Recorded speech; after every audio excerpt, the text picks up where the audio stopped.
Previously on Two Middle-Aged Guys Trying to Work It All Out. Bowie's a good cop. Don't you ever bring that Bowie music back into my house, okay? Get it out!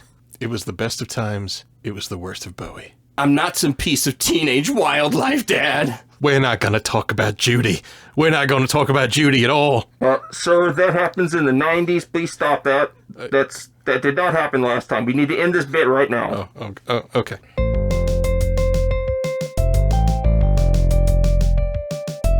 Two middle-aged guys try to work it all out. Two middle-aged guys try to work it all out. Two middle-aged guys try to work it all out.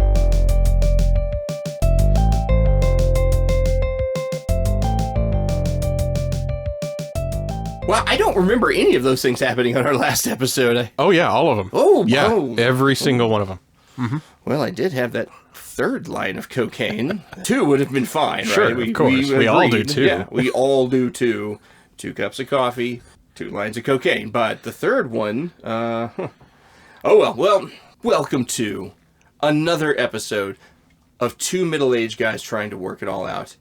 With me, as always, my good friend Chris is here with me. Yes, I am, and grateful to be back and grateful to be on the same page of our relationship once again. Yeah, see, what happened was, all the stuff with the money and taking time off, and then it turns out that, Chris had violated some of the rules of our agreement. I sent Dog the Bounty Hunter after him, and he was captured. You know what they say, hey, an evening with Dog, and you'll never do crime again. And I think Chris was set straight by the beloved, wonderful man, good man, Dog Bounty Hunter. I've turned over a new leaf. Yep. And then you got a tattoo of the leaf, because that's just what they do in dog circle. Well, on one shoulder is the leaf, on the other side is the leaf turned over. Okay, so you really, you're telling a story. Exactly. That's how my art is a story. It's a story. Well, speaking of stories right now, we are picking up on our David Bowie retrospective, our quest to find who is the most innovative musician in the modern era, the radio era, if you will. Before we jump into that, I wanted to play a little game with Chris. Ask him a little bit of David Bowie movie trivia. Oh, yeah, goodness. Movie trivia, not movie trivia. Although that would be a good name for like a board game. Movie trivia? Movie triv. So, yeah. Think all of right, that. yeah. Number 1, in the 1983 World War II film Merry Christmas, Mr. Lawrence, did David play the titular, that's not a bad word, Mr. Lawrence? He did not. That's right. Bonus question. What character did Bowie play? No clue. Major Jack Strafer Celliers. Of course. Yes. Excellent film. Great performance. It's an interesting film. It's sad. Oh, it's terribly sad as those of this type are, but there is it's a really, really good film about Japanese POWs. Also, not a lot of Christmas involved. I was expecting more of a white Christmassy kind of. You might want to do some reading on holidays for POWs, particularly during World War II. I think you'd realize that was probably not the first thing on their mind. But yeah, it's actually, for anyone listening, maybe even not even a David Bowie fan, this is a good movie. He gives a good performance. All joking aside, there's nothing musical about the movie. It's not at all. Just a performance. Not at all. And one thing I like about it is that I think that there are. You look at the. I'm going to get off on World War II movies, but there's a lot of them in the Eastern Front, right? This was a Pacific Front movie, and it dealt with Japanese POWs, and it dealt with them very even-handedly, along with Americans and Brits, and it's a good movie. Even without Bowie, it would have been a great movie. All right, so you got that, but you didn't know that was just a little bonus. Well, the bonus doesn't count. In the 1976 film adaptation of The Man Who Fell to Earth, what is the name of David Bowie's human character? Oh, I do not know. Thomas Jerome Newton, TJN, all over the movie TJN stuff. Thomas Jerome Newton. I have not seen that movie probably since I was in high school. Yeah, it's been probably 5 years ago. I sat down to watch it. Okay, one more on the films of David Bowie. Right now, you are 1-0. Okay, so you've got 1 out of 2 so far. In 1992, Bowie starred in this zany but poorly received comedy alongside co-star Rosanna Arquette. Name this movie. The Linguini Incident. That's right. I didn't search sure because this one is so obscure and poorly reviewed, and it's just like it's not a great movie. Yeah, I mean I remember the video cover where David Bowie's got Linguini all over him and he's yelling. And I was like, well, is this like a Attack of the Killer Linguinis? And I was like, oh, it's just some stupid comedy. Yeah. Those types typically don't work. So that right, movie, The Hunger and Absolute Beginners, not great movies with Bowie in them. So I'm sad to say. There is one movie with Bowie in it that's great. I mean, I figure we can just get it out right now. Well, that would be The Prestige. The Prestige, yeah. I mean, it's where he Chris plays Nolan. Nikolai Tesla. Plays Nikolai Tesla. Great casting, great movie, and I'm kind of glad that he left the acting world with one legitimately great film character under a great director. I'm glad that he got that opportunity. Yeah. And I wonder if it's one of those things. I bet, Christopher Nolan's all serious and yes, I'm going to audition, and we're going to. We'll take a very strict counting of each of the words in the script, and some of the Sir, David Bowie wants to play Tesla. He's in. He's in. And then all the other actors are kind of like, what's going on here? I'm Christian Bale, and I haven't eaten anything but an apple for 2 years to get skinny enough for this one role, and you're just letting Bowie in. He's in. Because at that point, he starts talking like David Lynch. Does he? Yeah. That's what people don't know about Christopher Nolan. When he gets excited, it's we're going to talk like David Lynch. He starts smoking. And this is not a Bowie movie episode. No, but Bowie did not want to do The Prestige. I did not know that. Nolan had to talk him into it. Maybe I did. Did he fly to his house and sit in his house and waited on him to read the script? And Yep. Yeah. I would hope that Bowie would be like, yeah, you're Christopher Nolan. This is a pretty cool story. And all right, man, let's do it. I think that's a direct quote, actually, from... Oh, okay. Yeah, from Bowie accepting the role. Can I keep all the clones? That would have been his other quote.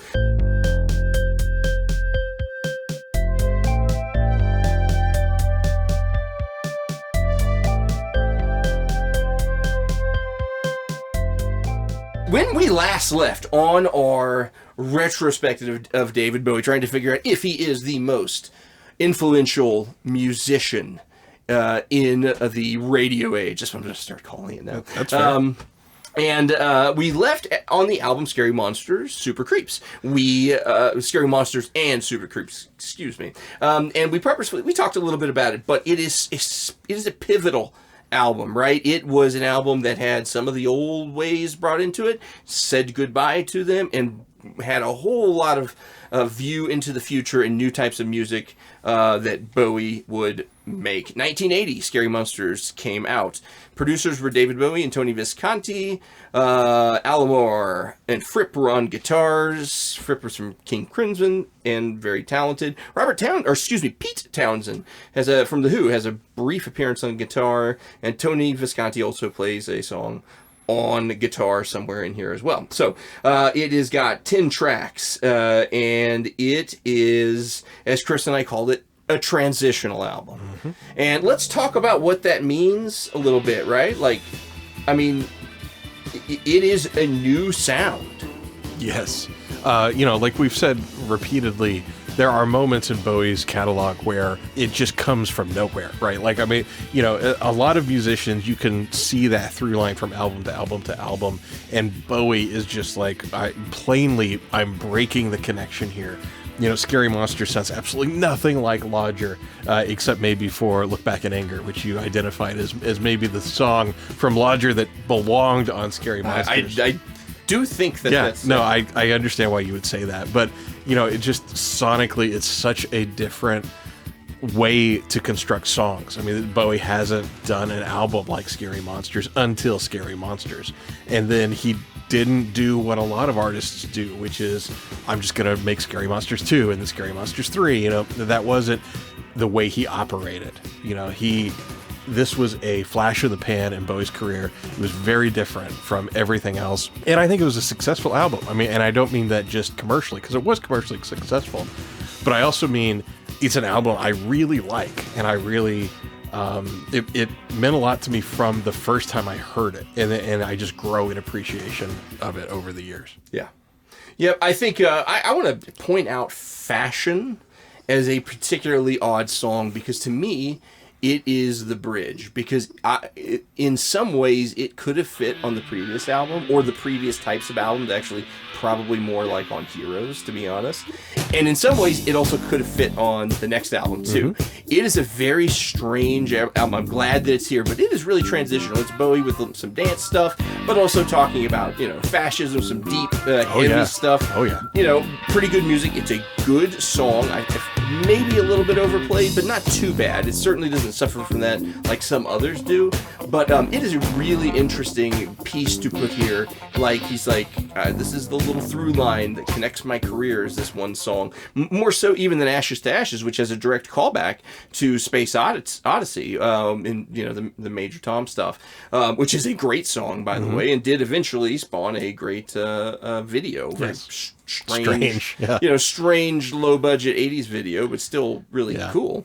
Teenage Wildlife is a great song. This album feels to me like, maybe it's the song Teenage Wildlife specifically. He has a self-reference in Teenage Wildlife. David, what shall I do? They wait for me in the hallway. I say, don't ask me, I don't know any hallways. But there's a self-referential thing, which is not his thing, right? He is not LL Cool J rapping about himself every song, right? Like, or Snoop Dogg. So this was an interesting, like, self-reflective. Is he saying, and this is just me, is he saying, like, you know what? I've kind of outgrown, you know, what I thought was my audience, and now I've got to go find a new audience of people that are kind of in my age. I am not a teenager anymore, and I've got to mature, and my music's got to mature, and, you know, just kind of this transition. It's an interesting, I don't know that, like, I didn't, you know, but didn't read that anywhere or anything, but it's just, there's something about him disconnecting from his own youthfulness a bit, because he's now in his upper 30s, right? He's got to deal with some other life stuff. There was a quote, it actually comes later in his career, but I think it connects to what you're saying, and I'm going to butcher the quote, but there's something Bowie said to the effect of, there's a point in your life where you stop growing. And then you have to deal with the fact that you start to become weaker and you start to be able to do less than you could have the day before, or something to that point. So I think even though that quote and those very conscious ideas that Bowie would talk about in some later albums, I think maybe subconsciously they were here in Scary Monsters, and he's starting to deal with them, even though he doesn't necessarily articulate them that direct way that he ends up doing later.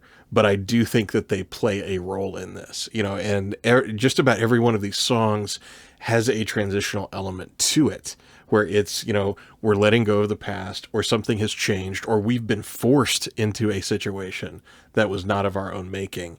That kind of thematic material runs all throughout this album. A quote, I was doing a little looking for a quote that matched up while listening. Here's something he said, kind of on those lines. This is David Bowie said, "Aging is an extraordinary process whereby you become the person you always should have been." So maybe that is also like kind of stripping himself of these characters that he had been hiding behind. I don't know. Let's just say that there's some personal stuff in here. There's some depth in here, depth to the lyrics, to the music. It's just excellent. And what a way to kick off the 80s, known for their incredible music. And deep thinking. And deep thinking. Favorite song on this album, 100% is Scary Monsters and Super Creeps. I don't want to be the guy who picks the titular song of the album. But in this case, truly, it is that good. with Ashes to Ashes probably being, behind it. Then you get Scream Like a Baby, which is a very unusual song, but it's a song. It's melodic, but it's terrible. It tells a terrible story. Yeah, it does. And then you got Up the Hill Backwards, and then It's No Game Part 1 and 2. Listen, you know what? It's Scary Monsters, Ashes to Ashes, and everything else, and it's all really good. And Fashion is a unique song because it represents a through line from the future and the past of his career. Yeah, it is a great album. I would say my favorite song is Teenage Wildlife, which we've already talked about quite a bit. Great song. But yeah, the whole album's good. I love it. It's such an interesting piece. And if somebody did not know Bowie and you put on Scary Monsters and you said, when was this album recorded? They'd never in a million years guess it. It is a timeless piece of music. I will say one thing on Fashion. It's not one of my favorite songs on the album, just because for whatever reason, not my favorite kind of Bowie song. It is got a dance beat to it. It is a dance song, but it's the best 80s dance song by anybody, period, by a million miles. And at the time it released, I have to believe it sounded so new, fresh, and odd, and also being gloriously danceable, that it probably worked far better and was viewed far more positively in the moment than some old fat dude like me trying to look back on it at 40 years. I'd love to talk to someone who's at the dance floor, likes Bowie, puts this on, and after it and say, hey, what'd you think of Fashion? I'm sure that we get some really... It kind of was a precursor to like Madonna's age, and like that kind of that style of music. Madonna, here you can copy this stuff. Now. Yeah, exactly. And going to that overarching question of influence, I mean that's a good song to point to and say it is a lot of influence there. All right. So then the next album, welcome to the 80s. So I've got to say, and I take no pleasure in this. This is the first and one of the only times that I can point and say, in my opinion, Bowie made a misstep. The next album is Let's Dance from 1983. I do not like this album. Okay, so I actually don't I agree on much of what you say, but not totally. Mm-hmm. I'm saving my powder for a little bit later. I think that this is a very, for the most part, safe dance 80s album. Now, for the most part, because there's one incredibly unsafe song on there that I'm surprised it hasn't been scrubbed off of the album. I truly am surprised these days that China Girl is on the album. I mean, there's a lot of weird imagery in that. It is a great song. I'm not sure if it's the best song on the album. Probably is. I don't know. Modern Love is really catchy. Never gonna fall for love. Walks beside me. Walks on by. Gets me to the church on time. And I do like Cat People, although I think that the soundtrack version is better. Is better, but it's still a cool song. But that being said, Ricochet, Ricochet's the song. It was safe. And it had Let's Dance, a mega hit. Right. Modern Love is very good, very 80s poppy. Mm-hmm.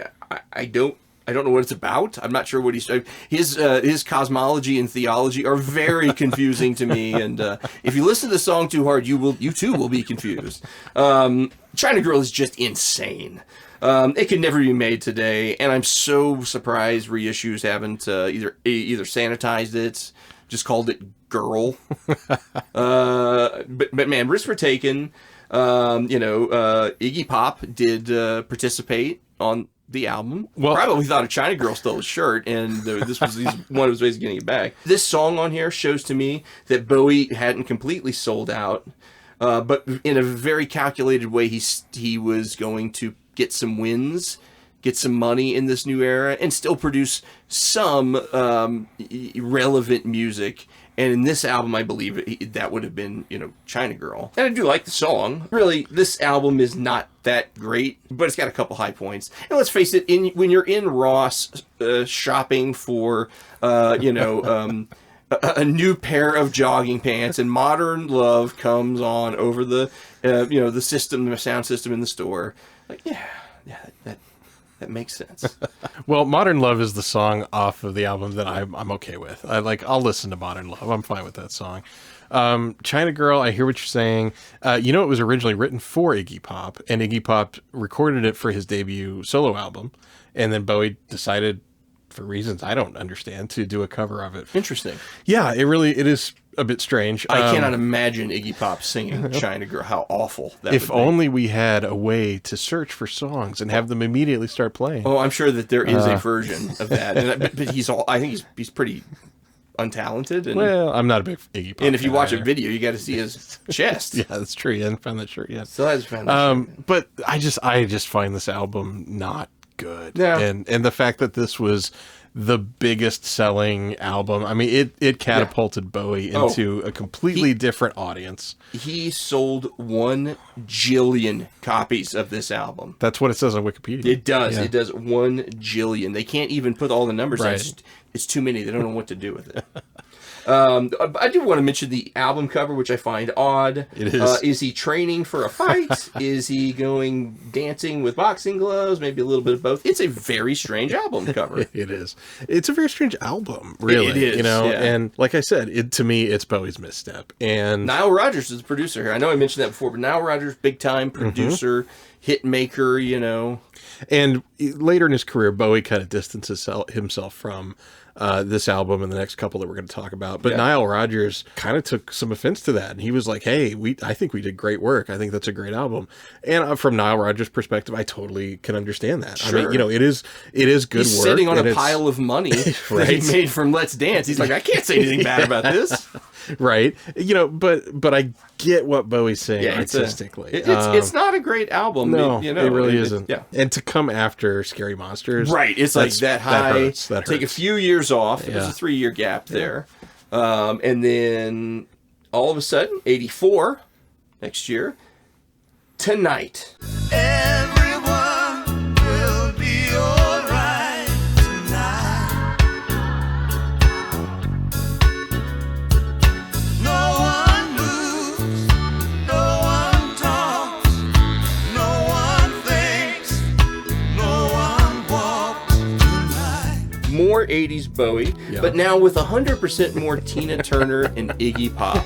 You know, when I was listening to Let's Dance for the first time, and as a kid, it's like, man, something's missing. I think it needs more Tina Turner. This is going to sound crazy, but I actually like this album substantially more than Let's Dance. Yeah, Like, it's- there are some good tunes on this. And then also, it's got Loving the Alien, which talk about Sure. a song that does Does not belong. That's the song that does not belong. Yeah. And I don't like this. I don't like this album. It's got 5 covers on it out of 9 tracks. And 3 of those covers are Iggy Pop songs.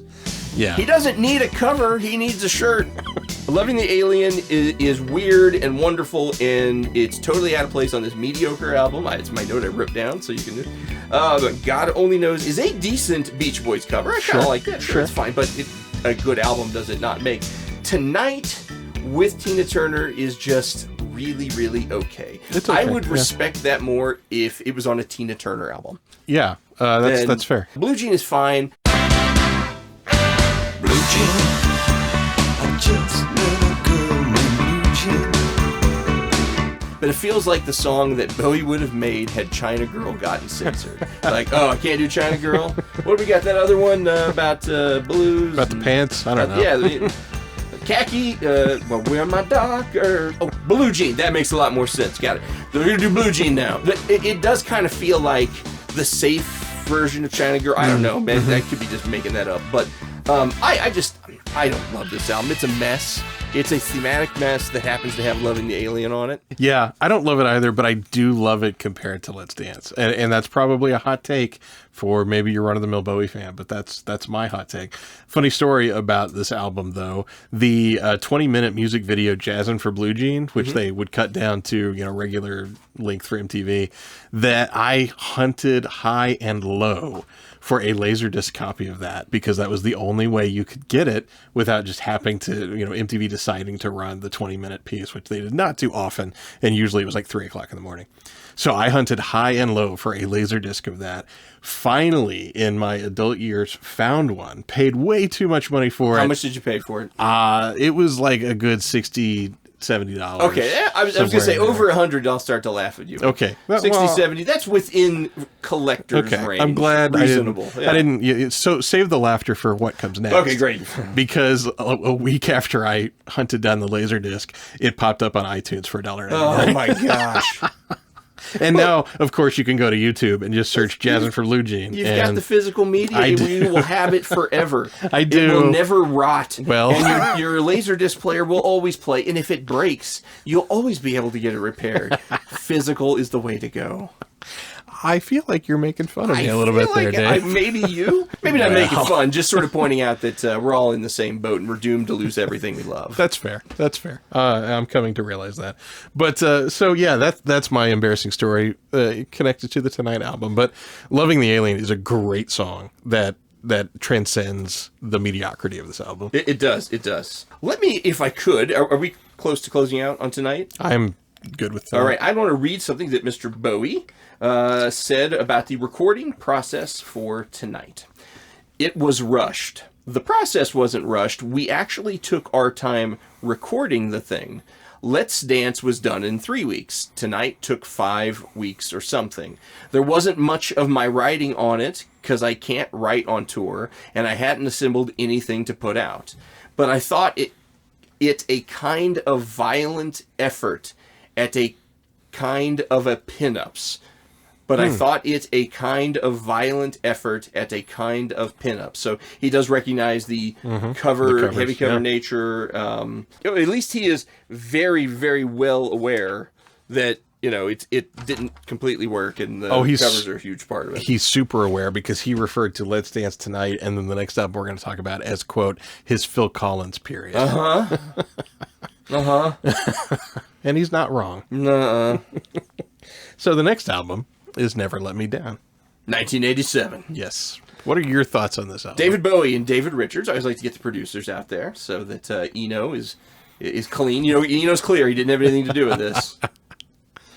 Alomar on guitars, Peter Frampton lead guitar. Interesting. And in one song, Mickey Rourke raps. Yeah. So, yeah, that's a That boy, happened. kids. Yep. So, my note here, what works on this album? I got nothing. This is truly his worst album. Okay. I am not going to call it his worst album. It's bad. Day In, Day Out, and Never Let Me Down are the singles, and they're not great songs. So, "Never Let Me Down" is a pretty decent song. I think it's a sweet... No. It's a sweet saccharine love It's song. some of his worst vocal... I don't know what he's doing with his voice. When I believed in nothing, I called her name. Trapped in a high-dollar joint in some place, I called her name. I don't mind it. I also don't mind "Time Will Crawl." I've never sailed on the sea. I would not challenge a giant. I could not take on the church. Till the 21st century looks. Even though it makes no sense whatsoever, but it's catchy in an 80s sort of way. And then I will say that "Glass Spider" is an interesting track. Up until 1 century ago, there lived in the Zaiduang province of an eastern country a glass-like spider. That calls back to like some of his science fiction-y kind of storytelling stuff. Now, by no means am I saying this saves the album or that this makes the album worth it. I'm just saying there are at least some pockets of interesting things. And did you know that they completely redid this album posthumously? I have heard that. Yeah. But I don't think I read any of it. Or, excuse me, I don't think I've listened to it, or I don't know if it's out or not. But I had heard that there was a project to do that. Okay. It is out. It was kind of sparked by Bowie in the fact that he said he always wanted to re-record this album. But they took the vocal tracks, did not touch the vocal tracks at all.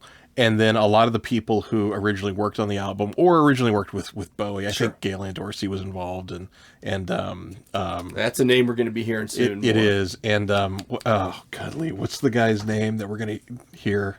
Reeves Gabrels. Thank you. I'm not sure if he participated. I'm not sure. He had some kind of a connection to it. Then if he is actually part of that, then Yeah. that would be enough for me to go back and revisit this. So it's not great. It feels to me very disconnected. It sounds like the vocals and the music are from different time periods. So I think they kind of missed the mark. I don't think Bowie would have been extremely pleased with the 2018 version.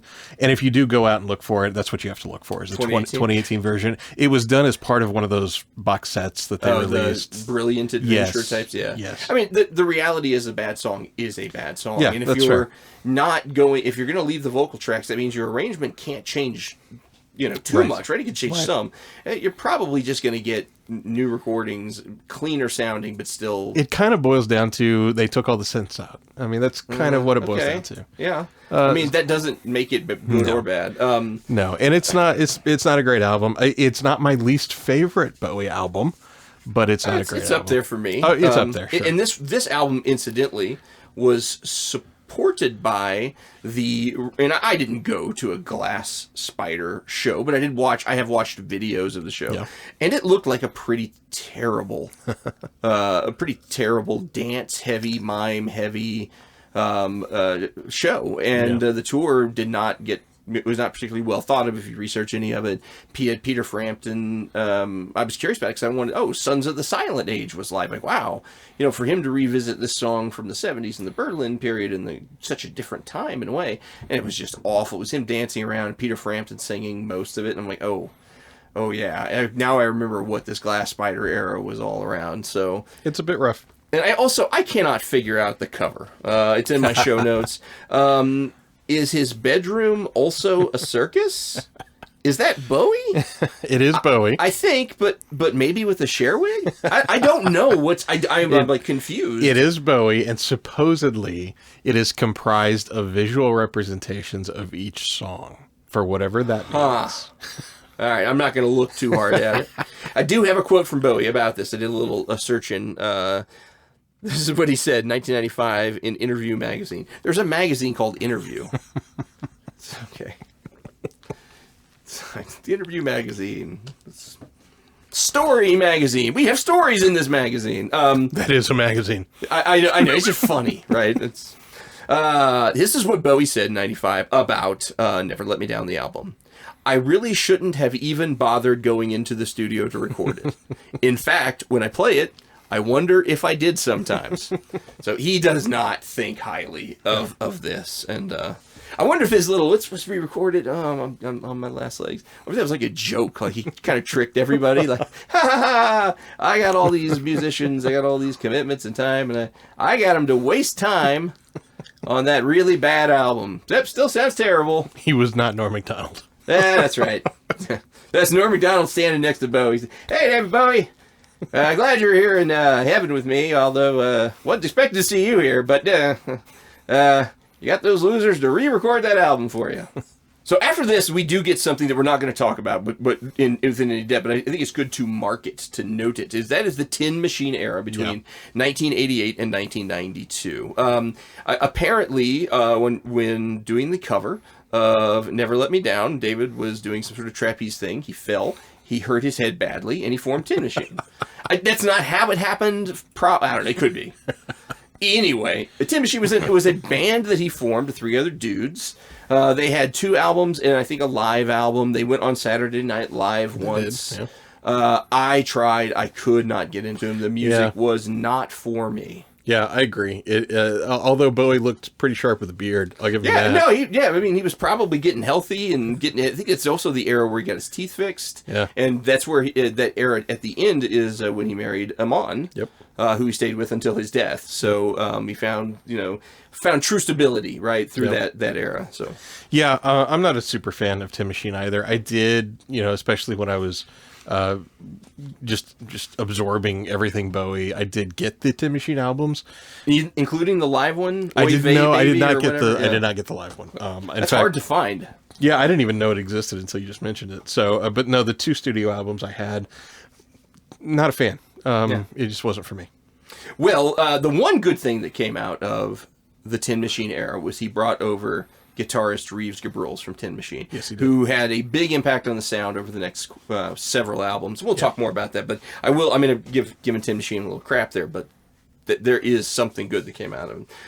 So his next album, 1993, producers David Bowie and what's this name here? Nile Rodgers. Yeah. What? He's back. He's back. He wants, I guess Bowie wants to buy a mansion. He's only trying to sell half a jillion albums. So this is the album Black Tie White Noise. A bit on notable personnel. We do have Nile Rodgers on guitar, Sterling Campbell on drugs, on drums, and I don't know. Reeves Gabrels joined as lead guitar on one song. Mike Garson is back as piano. Lester Bowie makes a little appearance playing the trumpet. That's kind of cool because their last names. I don't know if you noticed that last names I did notice. are the same. And then Al B. Sure. Now, I know there's a lot of Al B. Sure fans. We probably should put this in the description so that we get caught up in that Al B. Sure algorithm. But yeah. Al B. Sure, an R&B artist in the early 90s, that is A-L space B period S-U-R-E, Sure, with an exclamation point at the end. Al B. Sure, a man who has fully qualified his name with all the proper punctuation, so it's the one and only Al B. Sure, not those rip-offs and all like I-L, like no, you want the real Al B. Sure. Does he have an exclamation point at the end? No, that's not it. You're not getting the real one. So this R&B star, I don't know if he was up and coming. I don't know if he tricked David Bowie into thinking he was up and coming. I've heard of him very, very little, and mostly it's in the context of the appearance he has on this album, singing with Bowie the song Black Tie White Noise. Black Tie White Noise. I'll put on the black tie, you put on the white noise. It's an interesting album, 93, getting ready to launch into a period of massive creative output, quantity and quality. But he does this album too, right? And I'm not smacking this album because I do like this album. But there's a lot of warm up here, right? There's a lot of like, let's kind of work out our style, work out our sound. Let's get this electronica business right. Let's get some electronica that sounds, modern, not Duran Duran, that type of thing. I start by calling it a strange album. It is. That upon listening, a strange album that is, upon listening now, current days, it's undeniably dated. I mean, like, you can hear parts of it, it's like, ooh, that sounds like, you can almost hear the Casio keyboard. Casio, some of the songs. But the songs are good, and the musicianship is outstanding. Yeah. So it's got a tension there, being a product of its era, and, being good music, good songs, good performances. So there's a lot to love here. Mm-hmm. I'm going to point out what I think is, there's some good songs on here, but I'm going to point out my absolute favorite one. Miracle Goodnight. Miracle Goodnight, if you've not heard this song, go and listen to it. Pause the podcast, go to YouTube, find it, and listen to it. It is a strange, fun song. It is an earworm. I could just cut it into the podcast here. Dave. Oh, we have that technology. Okay, do not pause this podcast. Turn it around, make it alright. Nobody dancing. Miracle goodnight. Turn it around, make it alright. Nobody dancing. It was only make-believe. I wished I was a sailor 1,000 miles from here. I wished I had a future anywhere. It is an earworm. And I also challenge anyone listening to this song, I challenge you not to think about Super Mario Brothers, because there is a relationship between the dun dun dun dun dun dun dun. There is something there. I'm just telling you. This was Bowie's Mario era. I'm going to talk about all music stars now in Taylor Swift terms. That's my new commitment. And there's some others. You've Been Around is a great song. It's Reeves Gabrels. It's his only contribution to the album. It does a fantastic job. Listen to it. Jump, they say, is okay. It's a good rocker. I don't know. I'm not sure. It's least attached to the times. It's got some staying power. It sounds fairly modern even today. There is a cover of I Know It's Gonna Happen Someday, which is a Morrissey song. and it is great. It is different from Morrissey's version. I have decided that they're both great and equal, but they're very, very different. The musicianship is different. The arrangement's different. The singing is different. Morrissey is more crooning. Bowie's crooning is a little bit more pulled back, and Bowie's arrangement is got a harder edge to it, where Morrissey's is sort of soft, diffuse, and got a little bit of a wall of sound in there. Very, very different, but a beautiful song, and really a cool one for for Bowie to pick to cover. It's a really cool song, and it works. In fact, if you did not know that, if you're just listening to it for the first time and you weren't a Morrissey person, you'd probably just think Bowie wrote this song. It sounds like a Bowie song. That's very true. And then the Tin Machine influence, I think it can be felt across the album, and that's good because it's Reeves Gabrel's influence specifically, and not the rest of those cats who I know nothing about. The Salyer brothers, I believe, were their names. I don't know anything about them. And then one last note I'll have. Night Flights, it's okay. I love that song. Yeah, see, I knew you were going to say this. I really think I'm the only person that does not that doesn't really like that song. I mean, it's fine, right? If it's on, I'm not going to turn it off, but it just doesn't do a whole lot for me. Live, it's better. I think it works better when it's done live, and Galen Dorsey and Bowie are singing together. I think it's much better. But man, I don't love the song. I'm a huge fan of that song. It's possibly my favorite song on the album. Okay. It too is a cover song. I don't know if you're aware of that. Yes, it is. It is the Walker Brothers. Yeah, which I have no idea who those are. You know, that is a rabbit hole that's worth going down, just because you will not believe where it takes you. So the Walker Brothers was a late 70s kind of electronica act. And if you listen to their version of Night Flight, it's like, oh, it's fine. I think Bowie's is better. But then Scott Walker, one of the aforementioned Walker Texas Brothers. Ranger, also. No. Okay, no. No Texas Ranger.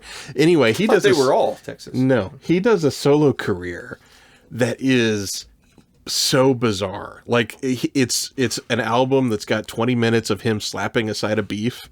And it's super avant-garde, like really weird. Oh yeah, so it's crap. I mean, yeah, you know, I wasn't going to go that far, but Yeah, I get your cool. point. Yeah. So I mean, just really, really crazy, really bizarre, strange stuff. And then you'll get people that's like, oh, it's brilliant, I love it, it's the greatest album ever made. It's like, okay.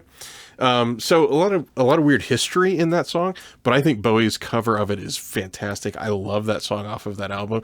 I like Black Tie White Noise. I think you're right. It is a bit dated. It's super dated. It sounds like that time. And Albie Shore is not that talented, right? I mean, it's not like he picked Luther Vandross or or someone else of that time with that. It is a strange pick. And outside of Black Tie White Noise, I don't know a thing about him. Yeah. And I will also say that maybe I'm looking at this album with a little bit of rose-colored glasses, because my wife and I did use the wedding song at our wedding. Your wedding, sure. So you know, it's got some personal feels there to it. But I think that in addition to kind of that electronica and that positioning himself up creatively that you were talking about, I think the other half of this album is Iman's fingerprints all over it. And I don't mean like she contributed to the music. I mean, she contributed to the emotion that went into the album. Yeah, her effect on him, right? You can see that in the music, which I think is very sweet. Yeah. And by all accounts, they had a really special relationship, and I say good for them. It was a long,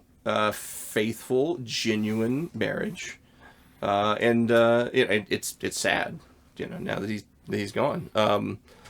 But I still think it's very dated. It is, for the most part. It is. But I think that there were things. This is what. I'm looking at it, right, like, of course, obviously then I didn't understand it. I was like, man, that sounds like Mario Brothers, but I also liked it too, but I was like, oh, you know, other people are going to make fun of me for liking this, and they did.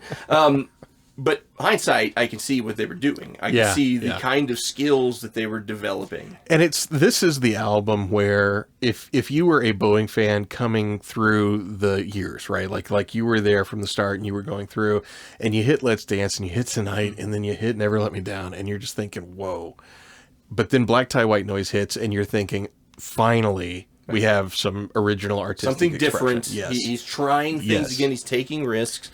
And I think that leads really well, if you're good with Black Tie White Noise, I think that leads really well into our next album, 1993, produced by David Bowie and David Richards. This is a soundtrack and an official album. It's called The Buddha of Suburbia. Buddha of Suburbia was also a BBC Two production.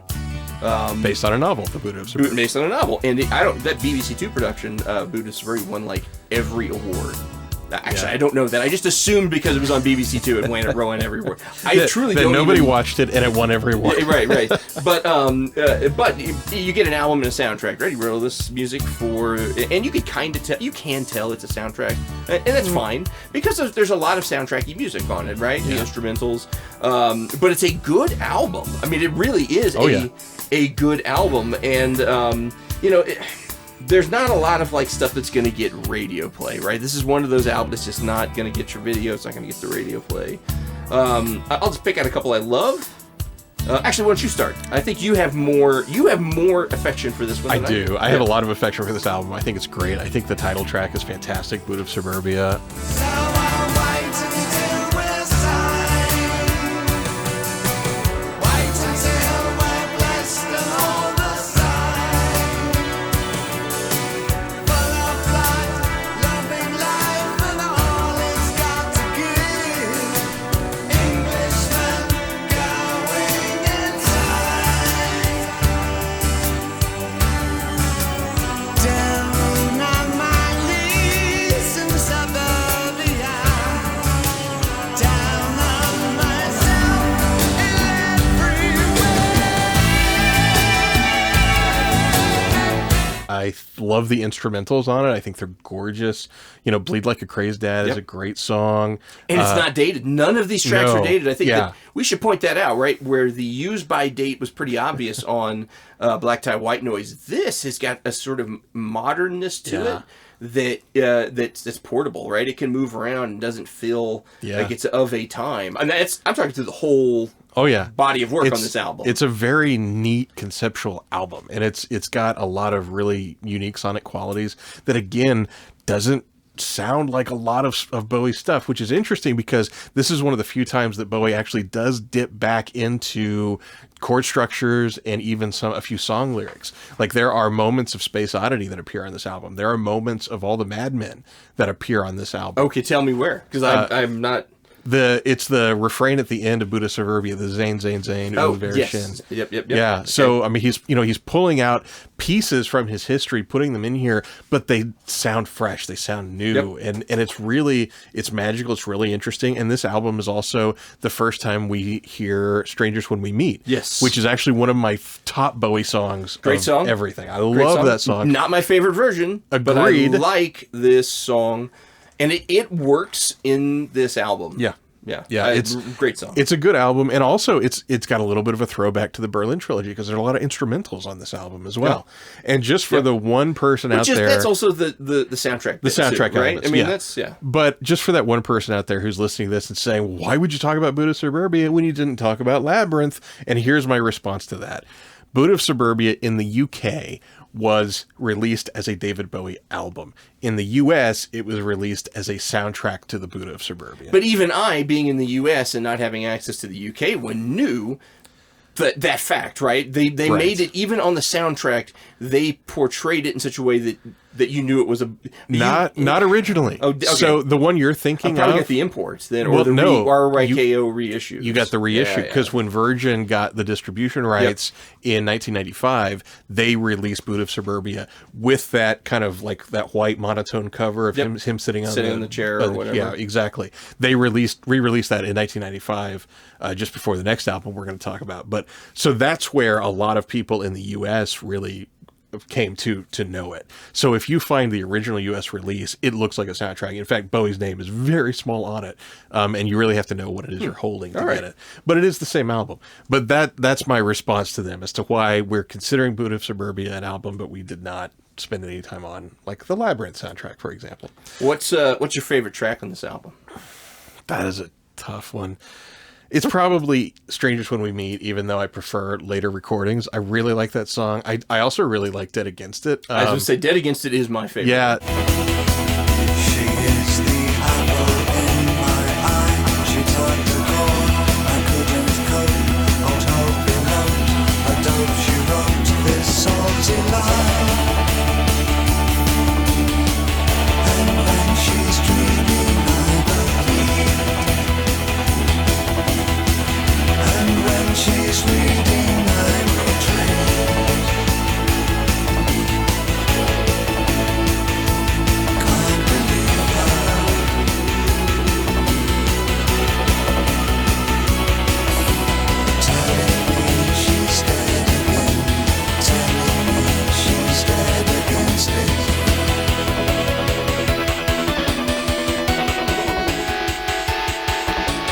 Because it's so unusual. It's kind of it's got like a tune. It's upbeat, but Yeah.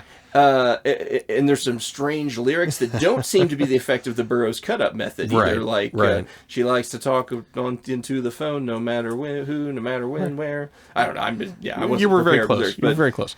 But yeah, it's inside this overweight body beats an EDM powered heart that goes on better get that with checked out. Well, it goes with the beat of a 4 on the floor. I mean, that's just where I live, and so I love the EDM elements of this album as well. 4 on the floor is code for Chris has passed out, by the way. That's not true. Okay.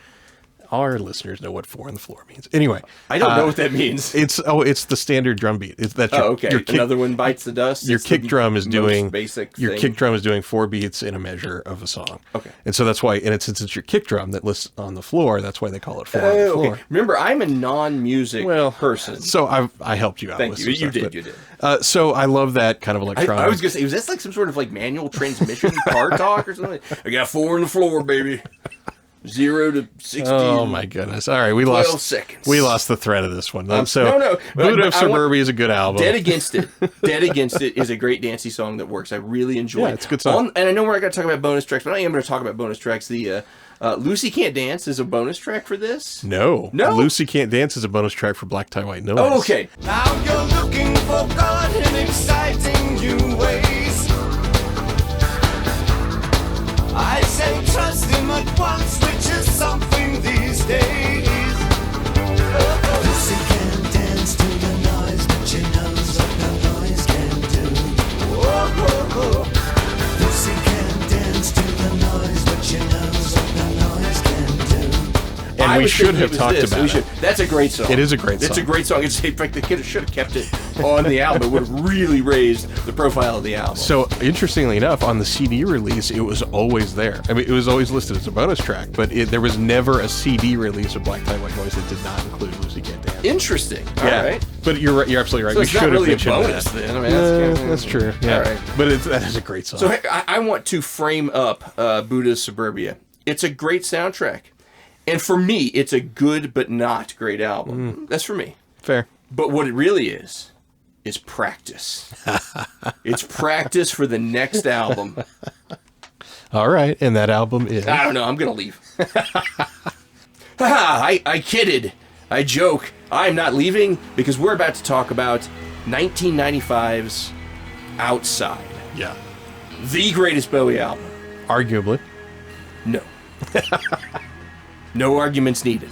They will end in violence. I love this album. This album came out when we were starting to get into Bowie. We had bought like compilations. We bought like Sound and Vision, which had a bunch of songs and stuff from the 70s in it. Changes Bowie, of course. Some other stuff. And then this new one came out and holy cow, what was it? What were we listening to? We were listening to something that was unlike anything that has ever been recorded before or since. I mean, Outside stands alone as concept album, as art piece, as music. It is, to this day, it is unlike anything else you could possibly listen to. Yep. Like, there's nothing else that you can be like, oh, well, that's kind of like Outside. No, that doesn't exist. Yeah, I don't. Yes.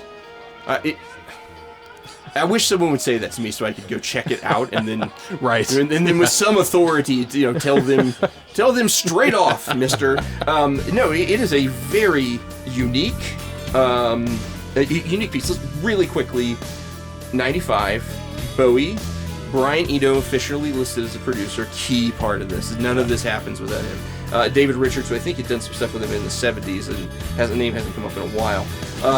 Incredible personnel on this album. Mike Garson, Brian Eno on synthesizers, Reeves Gabrels on guitar, Sterling Campbell on drums, and Carlos Alomar on rhythm guitar. A great studio set of musicians. Reeves Gabrels is the greatest guitar player Bowie's ever had, and maybe the greatest guitar player I've ever heard. I just have never heard anything like him. I mean, you watch little clips of his small sets he does now as this near 80-year-old man in this town doing, small shows, and he's still doing incredible things, making guitars and making noises that that they didn't think that they could make. He's punishing them. It's incredible.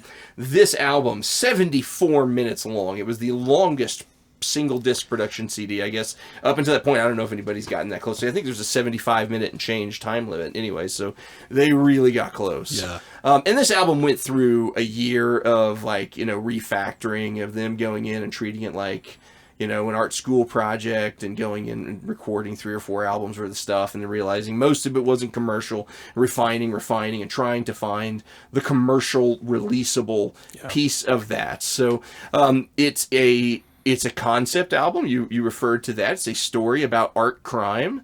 So in this album, you can read inside the CD. There's a little booklet that walks you through it. I'm assuming it's still there if you buy the CD now. They didn't cheap out and, like, go to this webpage or something, did they? My copy is the one I bought in 1985. Okay, yeah. I don't know. You got the paper. We got the cardboard. I do have. I replaced that with a jewel case one because I have a thing about paper CDs. Gotcha. I But don't like that them. paper one, though, that was, you know, That it was came the out with original. it, You're it right. was bound, and you had this story. It was stapled in. The booklet was art crime story. Yeah. There, a detective.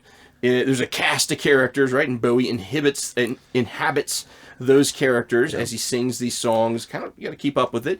And you know, in the future, art crime is a thing, and it's not just about solving it. It's about, if there's a crime, it's also about determining if the crime was art. Because if it is in fact art, you don't get punished in the same way if it's you know, you just killed someone, right? Pretty twisted stuff. Oh yeah. And lots of cool, like, digital photography that was in the album's stuff. You actually look at the album. The album cover is a painting, self-portrait. Inside there are tons of digitally manipulated pictures that of David Bowie playing different characters. I believe he manipulated them himself, if I'm remembering. Oh, I that didn't could know that. be apocrypha, you know, but he was very deep into digital art at the time. I would not be surprised if he wasn't doing that. Also, they weren't, like, too great. They were pretty good, but not, you know. But boy, oh boy, you've got like probably like 13 songs on this album, and then the little interstitials that come in and tell you stories, parts of the story that are by Bowie in character, like the segues. The segues, yes. I chose to say interstitial because it's harder to pronounce. And it will tell little bits of the story, like, I'm Algeria Touch. Wait.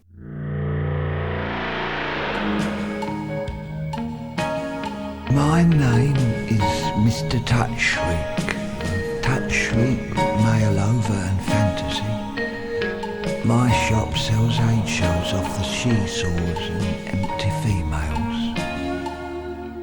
I'm thinking of leasing the room above my shop to a Mr. Wolof Bomberg, a reject from the worldwide internet. Touch me, and there's some of them are. That's a particularly poor and hard to understand one. But old Ramona was the main band. Old Touchshriek was the main namesaver, suspected of being a shoulder cipher. Yeah, so there's She could groove in isolation. I can't remember all, but they're kind of like that. You'd get a few moments of that, and then it would get into a song. and they would be set to music, but it would flow, right? It would flow. So, like, even though the CD has tracks, there was very little spaces between the songs because it was one massive 74-minute composition that you're supposed to listen to. Supposed to listen to, and supposed to listen and- to the little interstitials and segues. Exactly, and or the segues. if that's how you want to That's how pronounce I it. want to. In the future, that's how they do it. It's art. So, you know, and the main character is Nathan Adler, who's a kind of like your hard-boiled 1940s detective living in this future, and he's investigating it. One of the characters is a literal minotaur.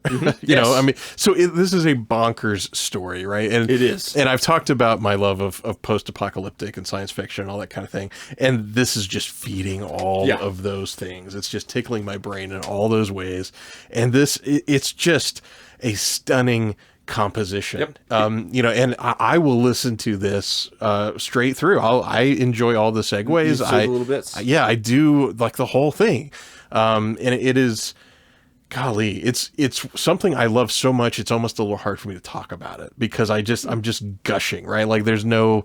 It's a pretty important album. It is. It's really amazing in a body of amazing work outside.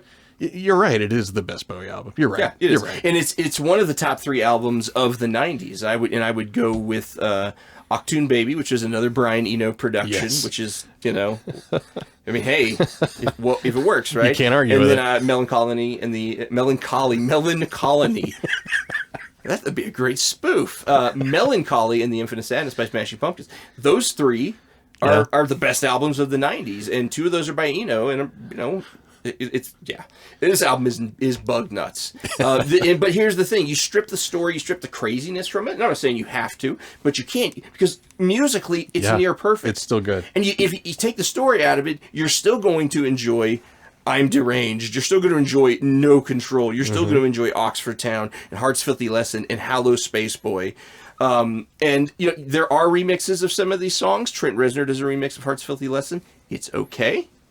The Pet Shop Boys do a Hollow remix Space Boy. of Hollow Space Boy. It is not okay. Oh, it is too. It is not. It took a great song and it made it into a Pet Shop Boys song. So I guess they could all they could do is bring it down to their level. You're talking to somebody that owns every Pet Shop Boys album. I'm just saying the original is so good. Okay. And I think there are parts of Trent Reznor's remix that man, it's like, man, if we could get him to combine these two and do it live, and that probably would make for an even better song, right? Because Reznor is just better at that sort of thing. But man, this album is, you know what? It's also fresh. 95, listen to it. It's like, this sounds current. Even when you get a couple little saxophone wails, which are usually like, sets my antenna up. Because listen, I'm just going to be honest. I hate saxophones. Okay. I hate saxophone music. All saxophone music sounds to me like Bill Pullman in Lost Highway having a seizure playing a saxophone on stage. This bonk. Awful. But when used sparingly, as Bowie does in these songs, even in like a hard rock industrial type music, deep electronica, dark electronic, whatever you want to call it, it works. And it was fresh then, as fresh and real as anything Trent Reznor or STP he was doing. And he was doing it better. Yeah, and even... And by the way, I say it was finished. It sounds that good today. You listen to it today, it's still fresh. I'll put it up against anything anybody's made in the last 10 years and say, this is just as good.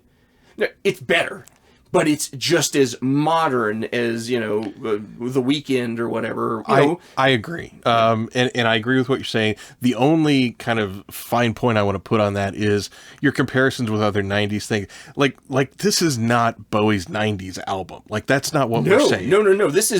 This is beyond that. It is. He kind of called it that. If you remember some of the interviews where he's like, I want to get this out of his system because people are going to be talking about, the year 2000's coming and, piercings and all this stuff. I'm just going to get it out of my system because I think after the year 2000 happens, we'll probably, leave a lot of that goth stuff behind. He was in large part right. I think he thought he might be, but this is not his. Let's Dance was his 80s album. Right, Okay, right. This is not his 90s album. No. And part of what the framing takes it out of that a lot. It makes it timeless. It makes it about the story and about these concepts as opposed to just being about, this is a style of music. One of the cool things I want to mention is what he did with the outside live shows, the tours, was he played the stuff from the album, right? For the most part, a lot of it, not all of it. I don't think all of it needed to be played. But he also took a lot of old songs that weren't necessarily hits. He wasn't up there singing Heroes. Yeah.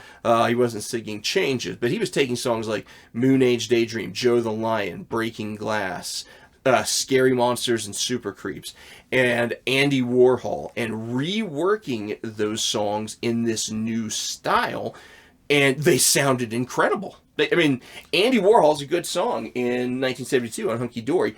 Andy Warhol in 1996 with Reeves Gabrels and a whole new voice effects and a whole new arrangement.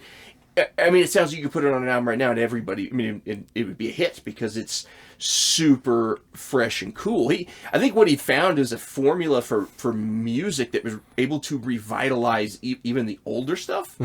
I loved that. And I had several bootlegs. I mean, I would go into the Stick It in Your Ear, which is our local record store. And this was in 95, 96, okay? The internet was not as pervasive. You couldn't get the graphical internet, finding stuff and then buying stuff. You're like, you don't put PayPal in, right? So you were ordering from catalogs. And I would order bootlegs. I would order Deranged Pigs, TV is King. There was a few others. I don't recall the names for them. Remember those because they're funny.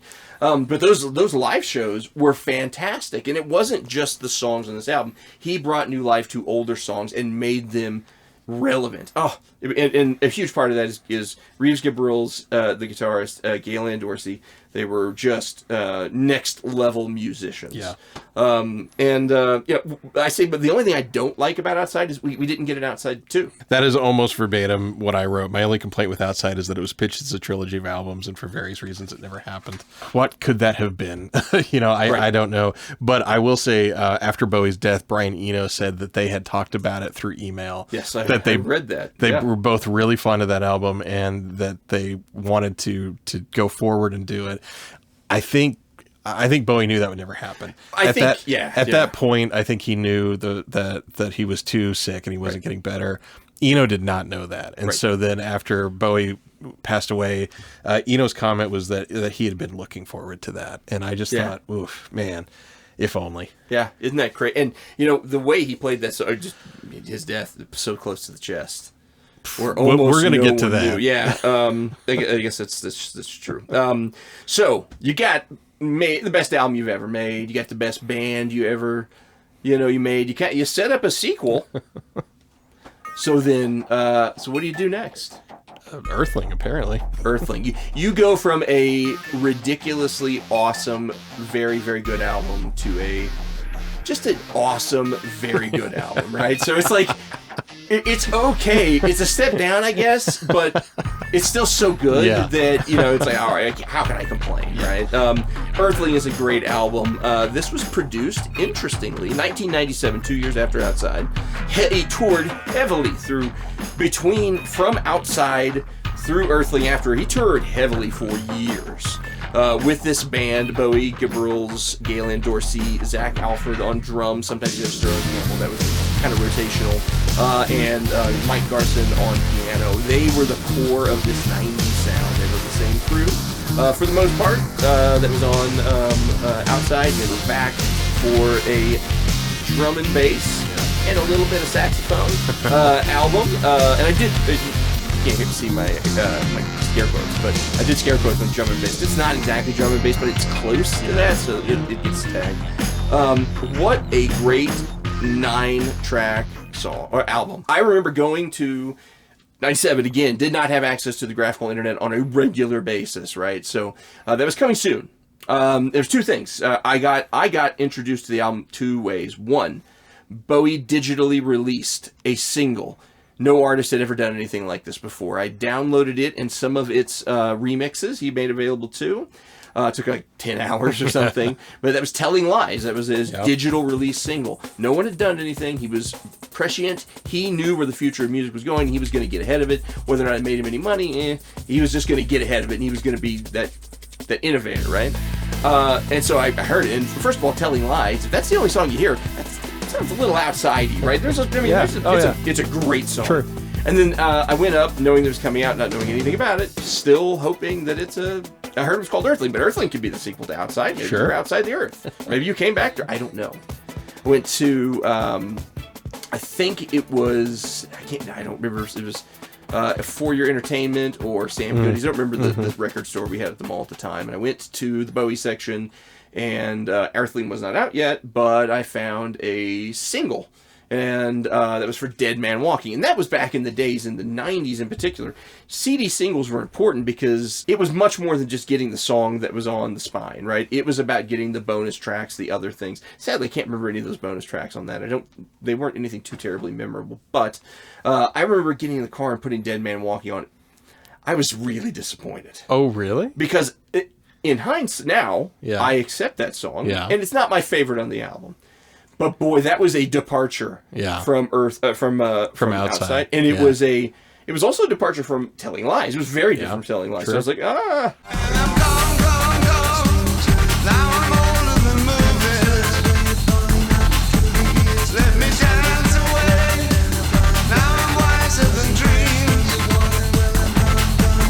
what's going on? This is not like that. And then I read some, maybe the Guitar World, I think, had a magazine with he and Richard Bolzak on the cover, and they talked about their approach.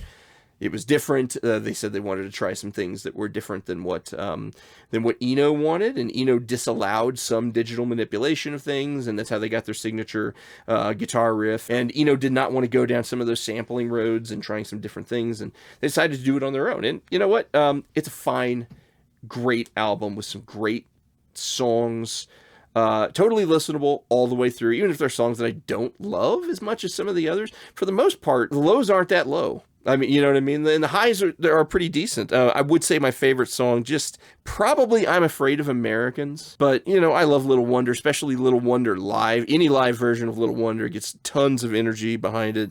7 Years for Tibet, Battle for Britain, also when live, tons of energy behind it. If anything that I could say is a criticism of this album is that it felt a little too tight and sterile.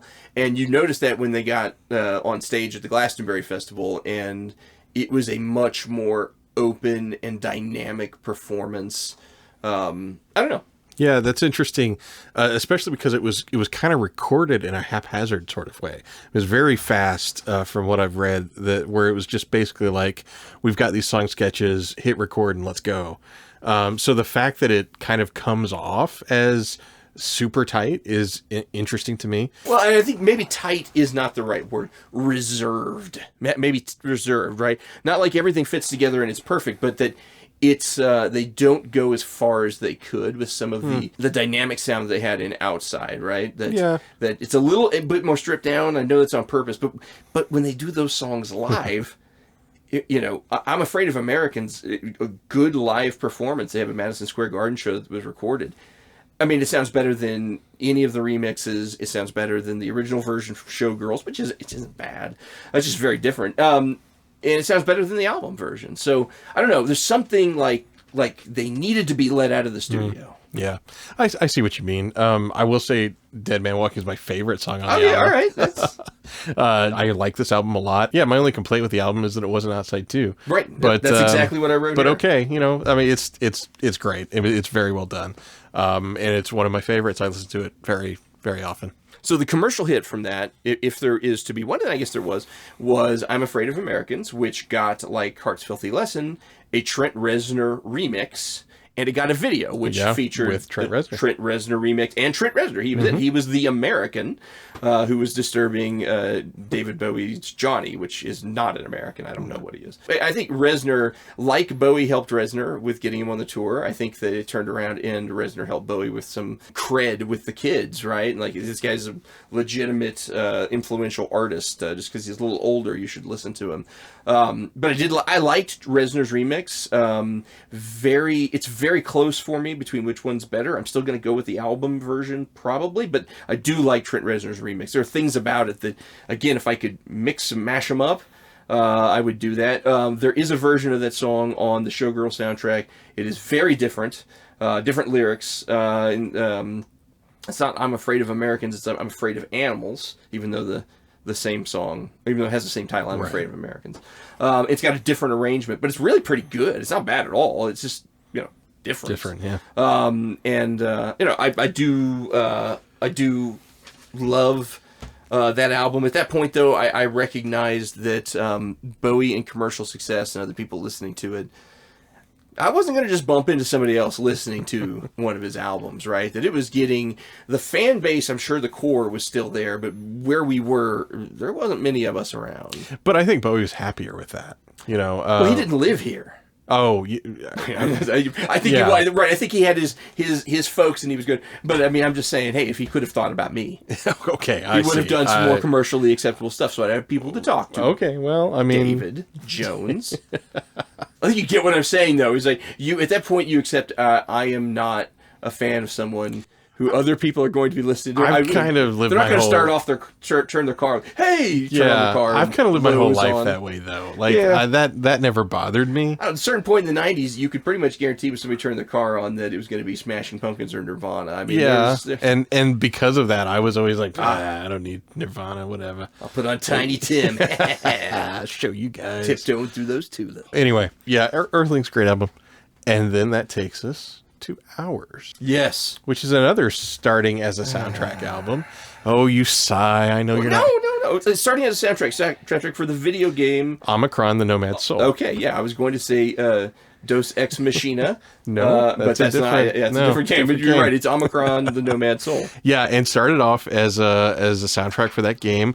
Bowie was interested in the game because the game had this reincarnation mechanic that every time your character died, you could come back as a different character in the game, which blew my mind as a gamer in the 90s. Like, that kind of technology didn't exist. And in fact, after that game came out, that technology still didn't exist because the system did not work very well. The game is clunky. It's not great, but it does have a completely digital David Bowie in it, which is pretty cool. I'll give it some props for that. Long hair? Because he got the long hair during this album. He did. I think in the game it's short hair. I think it's still like the very much outside kind of shorter crop kind of thing going on. It's a weird album cover, by the way, for this album, where it shows him With David Bowie caressing David Bowie, and dying yeah. David Bowie, Yeah. which is just him from a couple albums back. But again, Hours, I mean, that even that title invokes like this idea of passage of time and aging, and it deals with those kinds of themes in the album as well. So now when you listen to the album, it has no connection to the video game at all. Like, some of those songs appear in the game, but not like Boot of Suburbia, where you listen to it and you're like, oh, okay, soundtrack album, I get it. Like Hours, if you didn't know that, right, it's just it comes across as just an album, which I think is one of its strengths. And I think it's got a lot of great songs. I like this album quite a bit. Oh, I do too. Yeah, I mean, I'm not gonna say that it's as good as Earthling, or certainly not as good as Outside, but it's good. It's a great album with a lot of really good songs. I like this album. It's produced by Bowie and Gabrels. This is Bowie and Reese Gabrels' last collaboration together. And they did not leave on good terms. So when you said everybody was happy when they left, and I do not know what all of it was. I know Hello Space Boy, he wanted a writing credit on Hello Space Boy and did not get one, and he was always angry about that. I did not know because he that. brought the song, in his view, I don't know, I wasn't there. In his view, he brought the song to Bowie, and then Bowie, did his Bowie thing on it or whatever with the other musicians, and he did not get a credit. And he was always very bothered by that. He said he was always, in general, bothered by lack of credits. And there's more to it that is, but they left on not good terms, which is a real shame, because I think Gabrels is a great guitar player, especially if you watch those live shows. He just noises it up, and it's incredible. Was he involved? I feel like one of the Bowie documentaries that's come out recently, he was involved in. I haven't seen them all. So. Maybe I'm completely mistaken by that, but it would be interesting to see. And he was someone you should talk to. I remember something. I remember something fairly recently I saw that interviewed Reeves Cabral talking about his time with David Bowie. Is it that Starman documentary they played at IMAX, or am I? I cannot remember. Right. I apologize. I don't remember, but I swear there's something out there.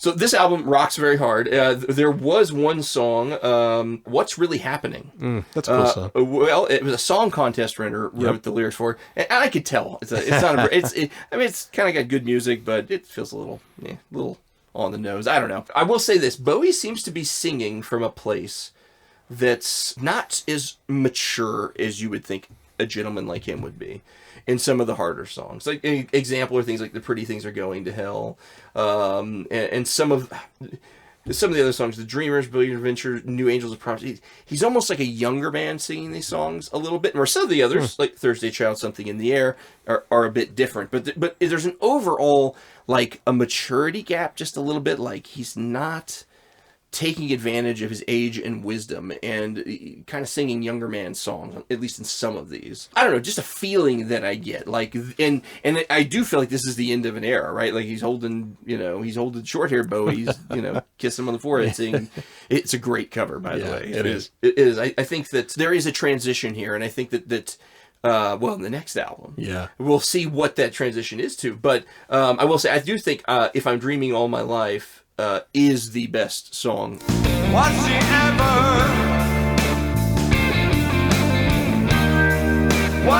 ever here?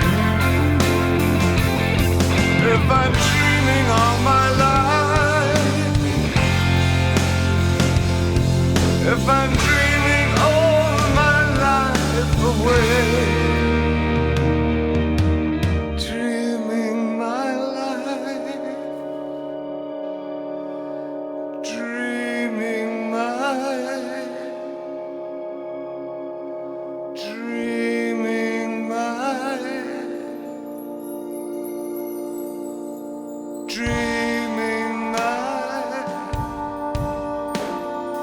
dreaming my life. Big fan of that song. Yeah, it's a great song. It really is. All right, are we ready to jump into 2002's album? I'm ready. I hope I don't disappoint you. 2002's album is Heathen, and I have one thing to say about Heathen. It's good. No, it's great. It's good. It's really great. Okay, tell me why. I'm not prepared to do that. I'll tell you why. Do you remember when you bought Heathen? I do. And, all right, fine. Would you remember when you bought it? It was covered in plastic, most likely. Sure. And there was a sticker on the plastic. Yeah. Do you remember what that sticker said? It was an advertising little thing they did. Yes, it was something like classic David Bowie circa 2002 or something like that. Ding, ding, ding. That is it. Yeah. And I believe that's actually sums up the album, with the exception of a handful of songs which truly are the three covers. Bad cover choices. But I think when you've got Sunday, Slip Away, Slow Burn, when you've got 5:15, Everyone Says Hi, and The Rays, those are just incredible songs. They are good songs. I guess if I have a complaint with Heathen, it's this. I feel like almost every other Bowie album is greater than the sum of its parts. And I feel like Heathen is just the sum of its parts. Now, see, I can't. I think that there is a mature package there. I think it's undercut a bit by the covers, and I wish he wouldn't do the covers, because I think that that does damage the package, particularly when they're not good and they don't go along with the theme. You know, there's a very, and it's interesting. This was written before 9/11 mostly. Yes. But man, there's a lot of 9/11 allusions in it, particularly Slow Burn. Yeah. And Bowie himself made the comment that it frightened him a little bit how well it meshed together, even though those songs were written before the attack. And the walls shall have eyes, and the doors shall have ears, but we'll dance in the dark, and they'll play with our lives. The doors shall have eyes and the walls shall have ears. I mean, there's a lot of really, I just think and I also think that unlike Hours, where he was trying to be a little bit younger, younger, and see, I got my long hair. This is a elder statesman of rock album. I'm the older guy, you know what? But here you go, and this is my skill. And right, and that description of classic Bowie circa 2002, it's a perfect description of the album. The marketing person who came up with that, pretty darn clever. Yeah. So I mean, don't get me wrong, it's a good album, and I listen to it and I like it. It just, out of 8 pages of typed notes, when I got to Heathen, all I could write was tired. It's good. Maybe I was. What's your favorite song on the album? It's probably 5:15. 5:15, I'm changing trains. This little town let me down. This foreign rain brings me down. Really? Okay. I really like it's up that there. song. Yeah. I really like that song. Afraid, I really like that song too. It's all right. It's a good album, don't get me wrong. Everyone Says Hi, It's a good one. Is a decent song, but what I really like the poetry of that song. The way that it's written is very clever to me. Like that refrain of Everyone Says Hi, like there's so much subtext to that sentence. Yep. And so I really appreciate it for that. Sunday, Slip Away. I've never seen an episode of the Uncle Floyd Show, but I get it, right? I get what he's singing about. Yeah. I can imagine what it's like. I mean, it's probably not that much different than if you were really into Mystery Science Theater like we are. That, you know what I mean? That sort of maybe someday, maybe before Morrissey dies, he'll write like a tribute to Mystery Science Theater. I would love and then that. Mike will perform it. Sunday, Slip Away, Slow Burn. The vocals on that. I mean, another thing you got to say about this: his voice is in tip-top shape on this album. His voice always sounds good. Well, I'm okay. All right. Well, I have future. All We right. got a few more to go, but We do. I think this was his. This was his last true great vocal performance. Oh, I would disagree with that, but okay. And I do love the crazy album cover where he had it shot so he would look blind. I think that's pretty clever. All right. You want to take us into the next one? Reality, 2003. Visconti's back. Okay. Yeah. Didn't help. Is he? Yeah, he is. I didn't think he came back until next day, but he was there for Visconti reality. was back for reality. Okay. All right. I don't like this album. Don't like this album at all. This is a bad album. And you know what? I look at his personnel. David Grohl from Foo Fighters played on a song. Earl Slick was back. He's a great guitarist. Sterling Campbell, great drummer. Mike Garson and Gail Ann Dorsey. I mean, he's surrounded with talent. Yeah. And even I like Try Some Buy Some. I know I've been kind of dogging on covers, but I like that song and I like his version of it. I dislike Pablo Picasso. Oh, yeah, I'm not. I just don't like this song, right? I mean, New Killer Star, might as well call it on the nose much about 9/11. I mean, that's really what. But yeah, listen, I don't know how much more time you're going to spend on this one. I feel like The Loneliest Guy is a bad imitation of The Motel from Outside. I mean, and I've seen this live. I saw it live on DVD, and I've seen it live on YouTube and stuff, and it is better, right? Like this material is elevated by the energy of a live show, but it still doesn't get good. I'm not a fan of it. I do want to say a few more things. The only song on this album I genuinely like is "Bring Me the Disco King." I like that song. It's a strong album ender. It's a weird song. It's a catchy song. It's a slow build. I like that song. So kudos to that song. I cannot get into it. That's fine. But I understand. Yeah. But here's what I really want to say about reality, because I want you to understand, in 2003, I have been buying every Bowie album on release date for nearly a decade. And I spent a lot of my life catching up on the back catalog that I was not alive to buy on the day it was released. So I'm that kind of devoted David Bowie fan. Reality comes out, and then we have a 10-year gap before the next album. And I am terrified that this is going to be his last album. Not only are you terrified this could be his last album, that he'll never tour or perform live again. Right. Which was true. Right. Aside from, I think, maybe one or two appearances at things you and I would never be invited to. Yeah, like he did the song with Arcade Fire and stuff like that. What a bad pick.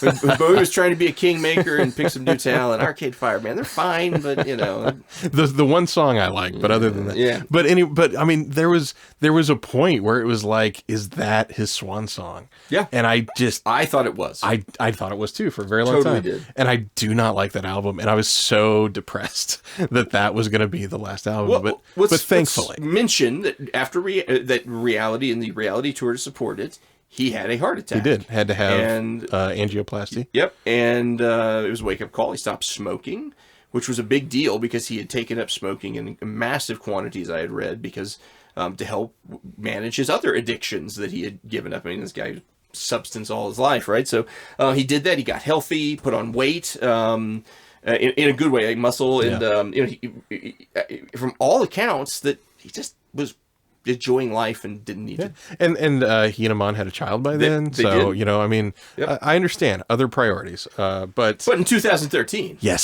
surprise, we have The Next Day. Here I am, not quite dying, like body left to rot in a hollow tree. His branches throwing shadows on the gallows for me. And the next day, and the next, and another day. Which is an album I genuinely do like. And I was thrilled when it came out, and was so happy that Reality was not the swan song to his career. It is a better album than Reality. It's a much better album. Yep. I really enjoy it. What was the first single? Where Are We Now? Where Are We Now with Tilda Swinton in the... No, Tilda Swinton was in the The Stars Are Out Tonight. Stars Are Out, yeah. Yeah, you totally blew my joke, because I was going to say The Stars Are Out Tonight with David Bowie and David Bowie. Oh, yes, just Tilda Swinton. But anyway, it's all right. No, but Where Are We Now was just dropped as a single. Which and everyone was like, "What's going on here? Did he just knock a song out in his house, in his home studio?" Or right, and that's become like the Beyonce way to release an album. Sure, but in 2013, it was classy in 2013. Now it's just obnoxious. Exactly, and it didn't happen. Like that was Cowboy Carter. But that was an amazing thing for Bowie to do. Just Yeah. 10 years later it to was. come out of nowhere. And there's all kinds of stories about the recording of this album and the embargo on it. And the people involved had to sign non-disclosure agreements. And at one point he changed recording studios because somebody at the recording studio found out. And I mean, it was this whole thing, right? And the fact that he was able to do that and then just dropped a single and then like a week later, I think, dropped the whole album. It's amazing. And it's a long album, right? It is. This is not like he just knocked out 3 or 4 songs and, 14 songs, 53 minutes back with Visconti. It's a long album. It's all songs, right? No instrumentals. Yep. It was a huge shock. I think there are some very good songs on the album. Valentine's Day, Love Is Lost, The Next Day, Boss of Me, Where Are We Now? They're good. And most songs are on this album listenable. And there are times when his voice is very good, but I don't think he's got the consistent strength of voice that he did in Heathen or in Outside. You can hear age. You can hear age. You can hear the effect of smoking. Even though he stopped, the effect of smoking was very much real. But I don't think that made them less vocal performances. Well, I don't know. I mean, I guess also if you don't like the material as well, then it just... You know what I mean? I'm not... This album, I'm glad it came out. I'm glad Reality was not the last one, right? I just don't, like... I can't get excited about it, but there are certainly a few songs I'll listen to and say, yeah, it's pretty darn good. This is like my Heathen for you. Right. I think that we just kind of swapped, because I think Heathen's like a no-brainer. I mean, this was really good. Yeah, and I'm much more Next Day. Right, and then that's fine. That is fine. I mean, and Heathen also had a much better album cover. But to come back with, and then he did not tour. It was keep that under covers like that, and to have the discipline to like, I'll just release this and I'll go away. Yeah, it was pretty incredible. It was. It was good to see him. It was good to have that moment back with him. And unlike Reality, where he disappeared and then we were kind of left wondering, well, is that the end? Like with The Next Day, even though there was no follow-up tour and there really wasn't a lot of promoting outside of the music videos and radio play, it felt like Bowie was back. Like it did not feel like, oh, well, maybe that's the last one. It was like, oh, I can't wait for the next. There'll be another David one Bowie now. album. He's gonna follow this pattern. Exactly. Do a stealth release on us, and he'll be doing this till he's 800. And he kind of did. Well, not till he's 800. Well, no, but I mean, he did. The next album was a stealth release. Was a total stealth release, a total shock. The only thing more shocking was that, 2016, after releasing Blackstar. I think he released a single and then the whole album like a week later or something like that, I believe. Blackstar, the single, was out. Was it out prior? I think so. It had a video, and then a few days later, you find out he's dead. He's passed away. Yeah. All right, I'm just gonna say it because this is not a popular view, and I know that. I know that because I've been cruising the Reddit boards, reading this and reading the top things, and even where there's disagreements on things, there's a consistent putting a consistent placing of Blackstar in the top 5, top 3, top. And I just simply cannot do that. I think Blackstar is, honestly, I think it's incomplete. I think it's got too few songs, but what songs it do have, we've been doing this for a while, I'm tired. What songs it does have are too long. I think the song Blackstar has a great 4-minute radio play song inside of it, but it's just, it's just way overburdened by too much. And I think that Lazarus is a similar situation, right? There's a 3 or 4 minute great song in there, but you don't, it's the jazz arrangements pivots that come into these songs. They seem to be in all of them, and I get it. That's what he was messing with at the time. I don't care for it, and it makes me sad because. It is like going out on something you're like, I'm not excited about anything you just did. And that is a bummer. Okay, so let me give you my assessment of Blackstar, which is, to me, Bowie stuck the landing of his career. And I do not think that there are very many artists that you can say that about. Your argument that Blackstar is incomplete, that's a fair assessment, and I could see where you would get to that, and that would be an interesting thing to continue to analyze and talk about. But what we have as an album of Blackstar, I think, is amazing. It is once again completely different from everything else Bowie has done. He dabbled in acid jazz a little bit before, but this is, he really kicks that into gear with Blackstar. He approaches that genre a lot in this, which is unique to his catalog, but he makes an album that is very much a statement. And my personal experience with Blackstar is I was there day one. I bought the album, was very excited for another Bowie release, listened to it for those first 2 days that it was out. And this was the thought I had. And I remember to this day, this thought. I thought, well, I'm going to be listening to this album for the next 5 years, trying to figure out what it's about. And then 2 days after it was released, I knew exactly what it was about. The fact that Bowie set up a situation where he was releasing an album that he knew without question would be his last, that he faced death thematically on this album so strongly.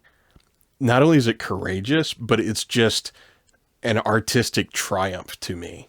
And you get songs like Blackstar, which, has that fantastic line of something happened on the day he died.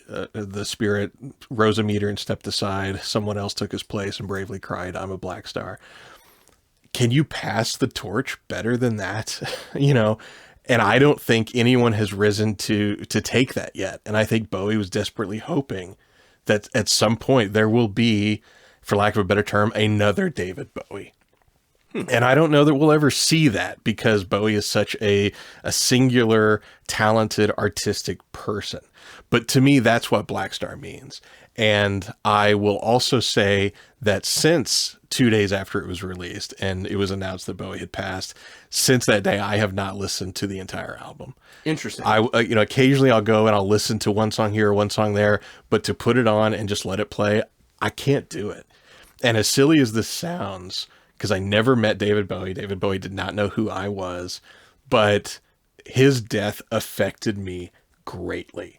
To the point where years after he died, I would just be walking through my life and I would think, it is so weird that this world exists without David Bowie. And I know that that's a ridiculous thing to say. No, it's listen, I didn't do that with Bowie. I do that with Norm Macdonald. Yeah. And I didn't know Norm. I stalked him and wrote lots of letters. No, I didn't. But there is that parasocial relationship. Yeah. It is real. It can be healthy. It can be unhealthy. Mine's healthy, by the way. It's no question. But it's interesting that you haven't listened to it. I wonder how many are in your boat that consumed it pretty quickly and huge fans, and then he died, and it's like, I don't know. It's a very moving album. It's very sad. It deals with those themes, no question. And the very last song on the album, I want to make a call out to, because it's called "I Can't Give Everything Away," And I'm comforted by the idea. Well, first of all, I think that song's about him. I think that he's singing to his fans, saying there were things that were just mine. Seeing more and feeling less, saying no but meaning yes. This is all I ever meant. That's the message that I sent. I can't give everything. I can't give everything.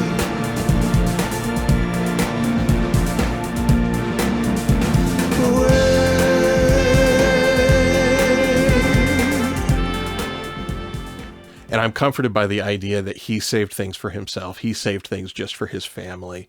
And we got the stage presence, we got the personas, we got the art, and he got David Jones, and we got David Bowie.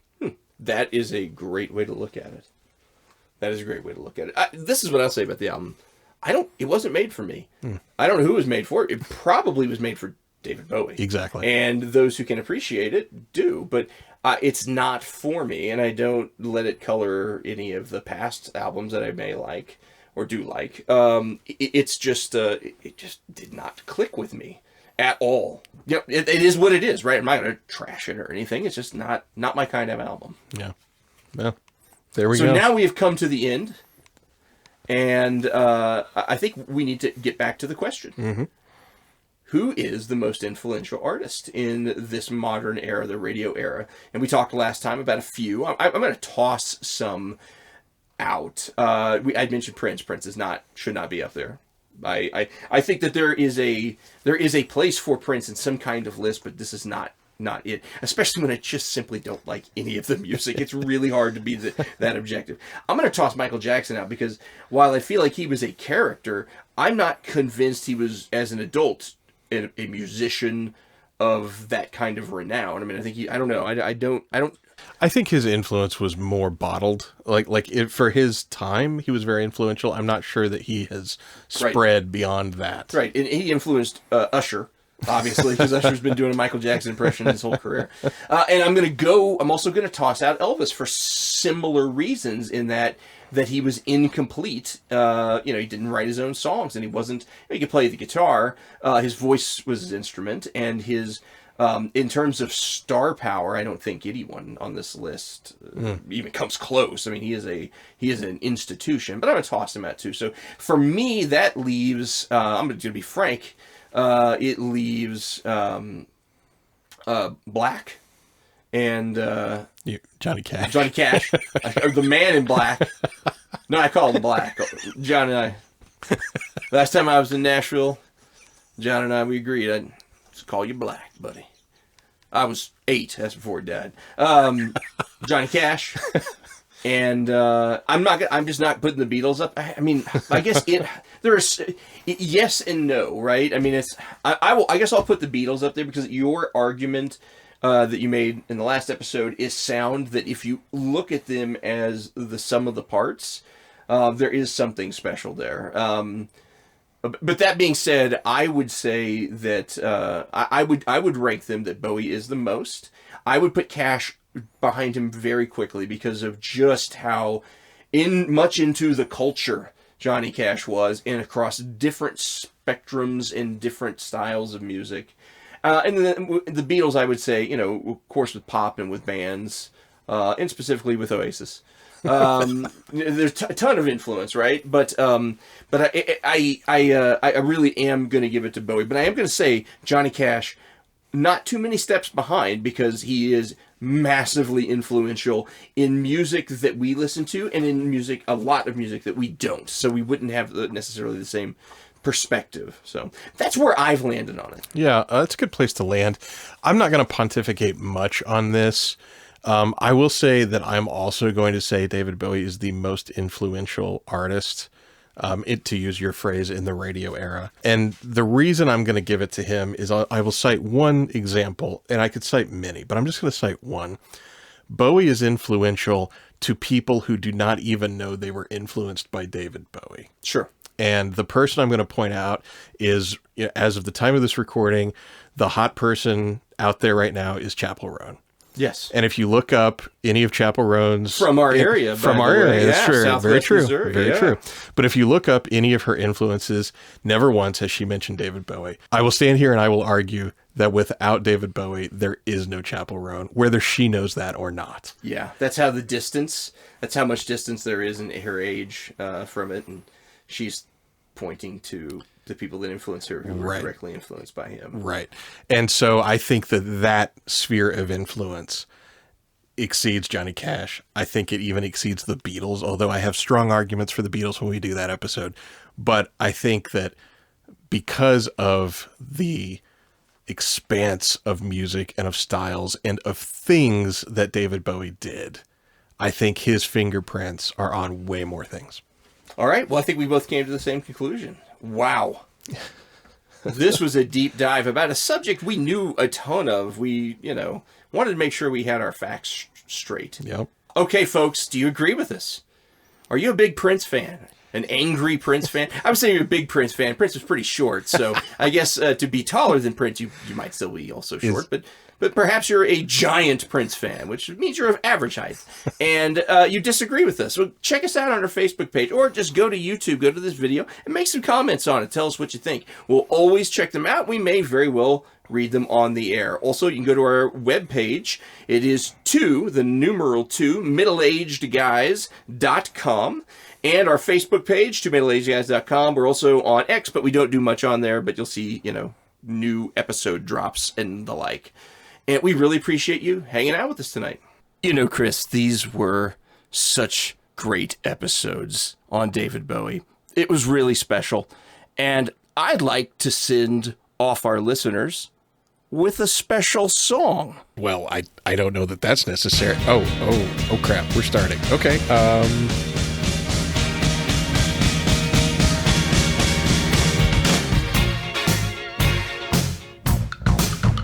We forgot to talk about so many Bowie moments. We forgot, like the Jareth, the Goblin King in Labyrinth, to say he kidnapped a baby, took him to a town. To say he made that baby dance, the baby with the power. And how could we forget those Bowie bonds? Dave, please stop. In the 90s, he made a way to give artists control over their oeuvre and make lots of money. Oh, so innovative.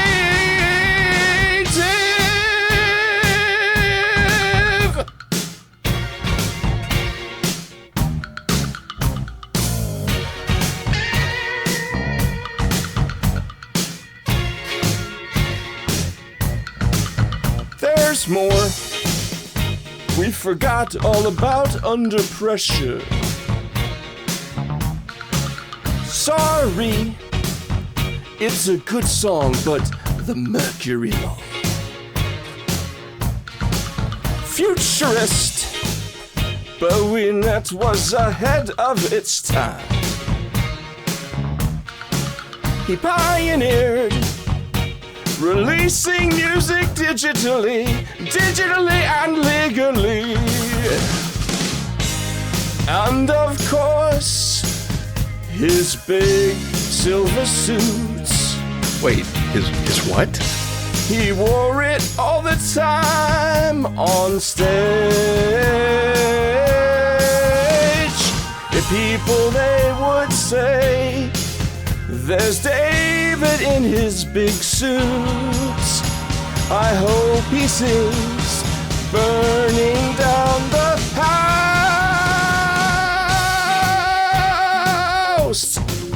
Dave, that was a different Dave. That was David Byrne. Big suit. Bowie did. Oh, never mind.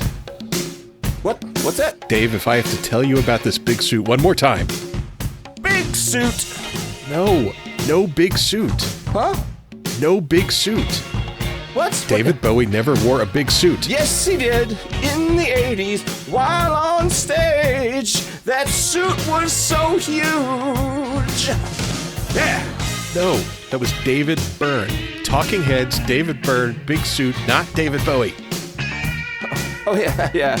I knew that it was a joke. Ha! I really knew that. I did. Okay, in this song, it's over. Forget it. Oh, thank heavens.